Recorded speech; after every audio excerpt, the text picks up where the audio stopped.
નમસ્કાર વિદ્યાર્થી મિત્રો, મારી યુટ્યુબ ચેનલ સંજય પટેલમાં આપ સૌનું હાર્દિક સ્વાગત છે. મિત્રો, આજના વિડીયોની અંદર આપણે ધોરણ 4 વિષય છે ગુજરાતી કુહુ, જેનો પાઠ 7મો, જેનું નામ છે નખમ ધખમ ધડા પડા બૂમ. આ પાઠના ભાગ 4ની અંદર આજે આપણે પાઠ સમજૂતી અને પ્રશ્ન જવાબો વિશે શીખવાના છીએ. વિદ્યાર્થી મિત્રો, જો તમે મારી ચેનલમાં નવા હોય તો મારી ચેનલને જરૂરથી સબસ્ક્રાઈબ કરો. વિડીયો સારો લાગે તો લાઇક કરો, શેર કરો અને બેલ નોટિફિકેશન ઓન કરો, જેથી મારા આગળના નવા વિડીયો પણ આપને મળતા રહે. તેમજ વિદ્યાર્થી મિત્રો, આ પાઠની PDF જોવા માટે પ્લે સ્ટોરમાં જઈ અમારી એપ્લિકેશન વિશ્વગુરુ STD 1-12 ગુજરાતી ડાઉનલોડ કરી તમારા મોબાઈલમાં ઇન્સ્ટોલ કરો. જે તમે શરૂ કરશો તો તમને આ પ્રકારે જોવા મળશે, જેમાં બધા ધોરણની અંદર તમને ધોરણ બતાવશે, ધોરણ પસંદ કરશો એટલે વિષય બતાવશે, વિષય પસંદ કરશો એટલે પાઠનું નામ બતાવશે. જેમાં વિડીયો ઉપર ક્લિક કરશો તો વિડીયો જોવા મળશે અને PDF ઉપર ક્લિક કરશો તો તમને PDF જોવા મળશે. તો આશા રાખું છું અમારી એપ્લિકેશન આપ સૌને ગમશે. જરૂર ડાઉનલોડ કરજો, જે એકદમ ફ્રી છે. કોઈ પણ પ્રકારના ચાર્જ વગર તમે વિડીયો અને PDF જોઈ શકશો. તો ચાલો મિત્રો, હવે આપણે શરૂ કરીએ પાઠ 7મો, ભાગ 4. વાતચીત. તમને કયો જાદુ સૌથી વધુ ગમ્યો? તો મને જામફળ, રબર, ચાવી ખસ્યા તે જાદુ સૌથી વધુ ગમ્યો. આ પહેલા તમે ક્યાં ક્યાં જાદુ જોયા છે? તો આ પહેલા મેં ઘણા જાદુ જોયા છે. કેટલાક નીચે પ્રમાણે છે, જેમ કે ખાલી બોક્સમાંથી પુષ્પગુચ્છ નીકળવું, મજબૂત પેટીમાં પૂરેલા માણસને બહારથી આવતો જોવો વગેરે. હવે તમને કોઈ જાદુ બતાવે ત્યારે શું વિચાર આવશે? તો હવે મને કોઈ જાદુ બતાવે ત્યારે હું તેને કરામત અને ચાલાકી સમજીશ, જાદુ કે ચમત્કાર નહીં. ત્યાર પછી જાદુ કે ચમત્કાર હોય? તો જાદુ કે ચમત્કાર હોય નહીં. હવે તમે જાદુ કે ચમત્કારમાં માનશો, શા માટે? તો હવે હું જાદુ કે ચમત્કારમાં માનીશ નહીં, કારણ કે આ પાઠમાં જાણવા મળ્યું કે તેમાં કોઈ જાદુ કે ચમત્કાર હોતો નથી. તમે જાદુ કે ચમત્કારથી કોઈ વખત છેતરાયા છો? તો ના, હું ક્યારેય જાદુ કે ચમત્કારથી છેતરાયો નથી. આવું બધું જોતી વખતે આપણે કેમ છેતરાઈ જઈએ છીએ?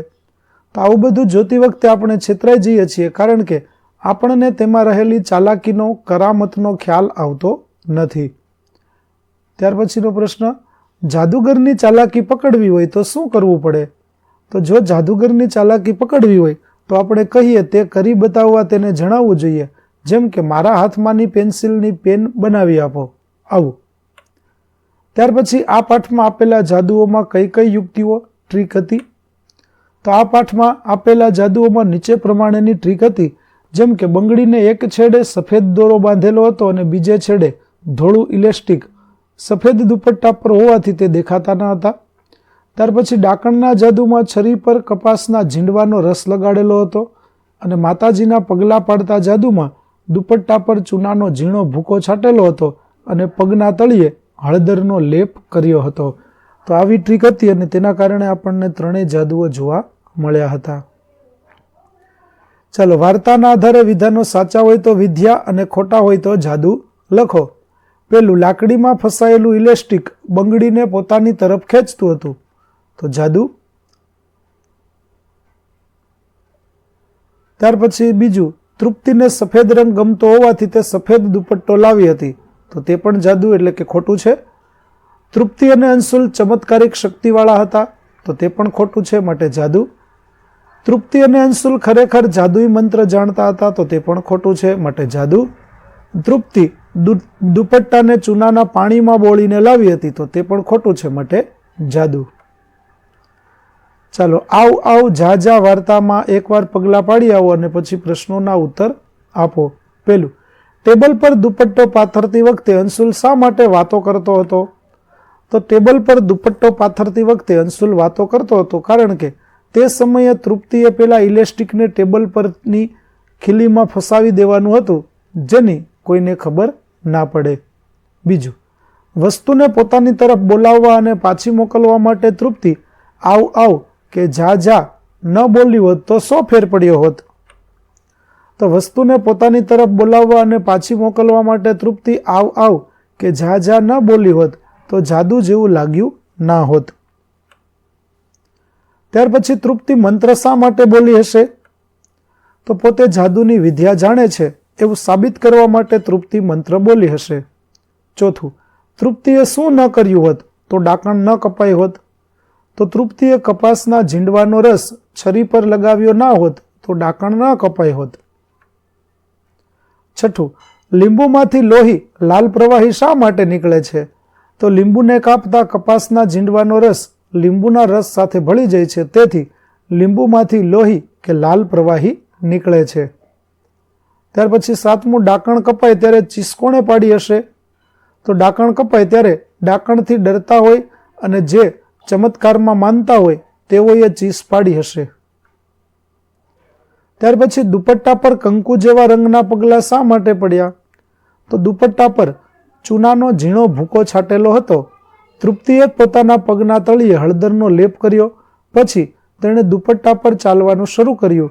હળદર અને ચૂનાનો ઝીણો ભૂકો ભેગો થતાં તેનો રંગ કંકુ જેવો થઈ ગયો.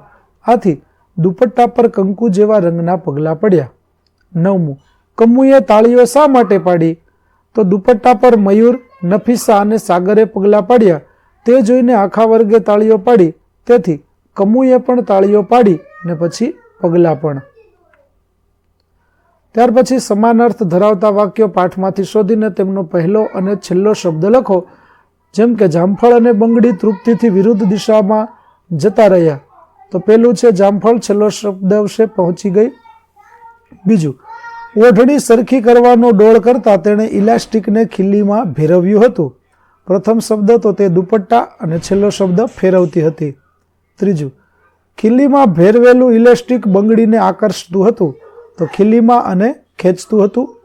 ચોથું, વસ્તુઓ ખરેખર ખસી પણ ચમત્કારથી નહીં તો જામફળ અને જાદુ નથી. ત્યાર પછી પાંચમું, તૃપ્તિની સખીઓ આશ્ચર્યચકિત થઈ ગઈ તો ઓ માં અને મરી ગઈ. ત્યાર પછી છઠ્ઠું, એ ચૂંદડી પર ચાલી અને ખુશી પણ વ્યક્ત કરી તો કમુએ અને પગલા પણ પહેલા અને છેલ્લા શબ્દો બનશે. ત્યાર પછી અહીં ત્રણેય જાદુઓની ક્રિયાઓ ભેગી થઈ ગઈ છે, તેમને છૂટી પાડી જુદા જુદા ખાનામાં લખો. પછી એના ક્રમ લખો.